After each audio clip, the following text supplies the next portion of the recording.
По 18-ти пат во чест на Тоше, маратонците го истрчаа меѓународниот ултрамаратон од Нова Градишка до Крушево. 12-те маратонци истрчаа 900 километри, а во Крушево беа пречекани традиционално со рози. Се заблагодарувам на сите 12 учесници што стигнавме тука да ја одадеме последната почит на Тоше за нивната жртва во вечерните часови, борбата со асфалтот. Годинава свој настап во неговиот спомен дом по повод овој ден. Имаа голем број учесници како дел од фестивалот Песните на Тоше Проески, кој што се одржува во Крушево и Битола.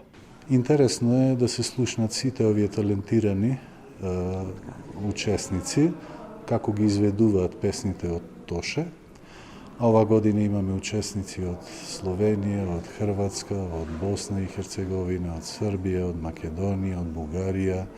Леп поздрав, дошли смо из Словенија на фестивал и јако лепо е овде. Слушам у Тошета у Словенија, она пева негове песми. Не знам дали постоje riječi koje bi mogle objasniti koliko je on zapravo napravio, kakav je to impakt na kulturu i na umjetnost, ne samo u Makedoniji. Спомен домот останува и понатаму најпосетениот музеј на Балканот. Ние поседуваме над 1000 негови работи од личниот живот на Тоше, но не се сите изложени во музејот.